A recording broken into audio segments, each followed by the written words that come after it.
बिहार के 10 जिलों की 7 लाख आबादी भीषण बाढ़ की चपेट में है। गांव के गांव बाढ़ में डूबे हैं। नदी के हाहाकारी तेवरों के आगे तटबंध की क्या मिसाल। डुमरिया पुल के पास बना तटबंध गंडक का प्रहार झेल नहीं पाया और नदी की तेज धारा में डूब गया। इस समय उपभोक्ता का मोबाइल स्विच ऑफ है, कृपया थोड़ी देर बाद डायल करें। अरे सिपाही, देखो वो कौन लड़का घुस रहा है, भगाओ उसको बाहर भगाओ। अरे साहब, हमार बात सुनी ना तो हम पर जाए के काट दे दे। अरे बात पे होता, शॉट छोड़ो, अलग हटो। एक तो कोरोना की बीमारी है, ऊपर से तू पास आके बात कर रहा है। दूर से बताओ क्या बात है। अरे साहब सुनी। म्यूजिक बाय गौरव रोशन। कोहे समाचार बाढ़ गौवा में आइल, करतानी फोन नहीं धरता मोबाइल। ये सब बड़ा दुख में बानी, तुम माई से बात कराए। कोहे समाचार बाढ़ गौवा में आइल, करतानी फोन नहीं धरता मोबाइल। देखी रोवत होई बड़ी ये तबाही से, देखी रोवत होई बड़ी ये तबाही से।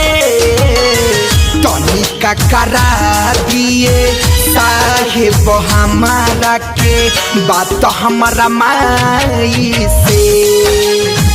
तनिका करा दिए साहेब हमारा के बात हमारा माई से। अरे बेहुदा, अपना नाम और पता बताएगा तब न हम कुछ मदद करेंगे। अपने माता पिता का नाम बताओ, जिला का नाम बताओ, गांव का नाम बताओ, उसके बाद देखते हैं कुछ मदद हो पाता है। मदद करते हैं हम। मोबाइल नंबर बताओ अपने गांव वालों का, चाहे अपने घर वालों का, हम बात कराते हैं। अच्छा साहेब लिखी, हम बताओ तानी। घर तो हमार बाटे बेटिया बिहार में, पूछिए साहेब दहल नई खेलू बाढ़ में। हमरा माई से बात करिए, बहुत दिन हो गई, एक बेर तनी बात करा दी सर। घर तो हमार बाटे बेटिया बिहार में, पूछिए साहेब दहल नई खेलू बाढ़ में। अरे एगो घर तनु तो हबई का जोड़ हत्ता मिले के भले पाई से, हाथ जोड़ हत्ता मिले के भले पाई से। तनिका करा दिए साहेब हमारा के बात तनी माई से। तनिका करा दिए साहेब हमारा के बात तनी माई से।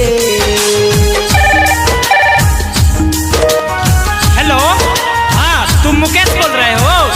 ये अभिषेक तुम्हारे गांव का लड़का फंसा है उत्तराखंड में, ये बात करने के लिए बोल रहा है अपने मम्मी से। जाके थोड़ा बात करा दो इसके माँ से, ठीक है?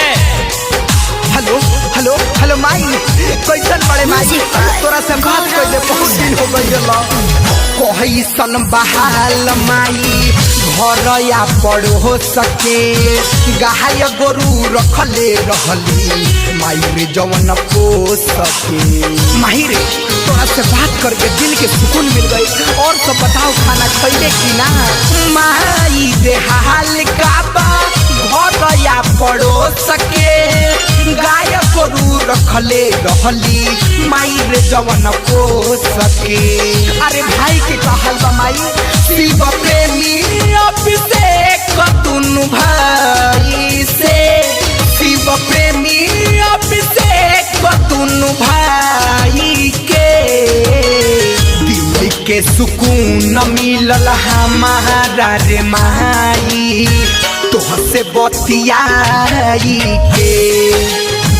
दिल के सुकून मिलल हमारा रे माई, तोह से बतियाई के।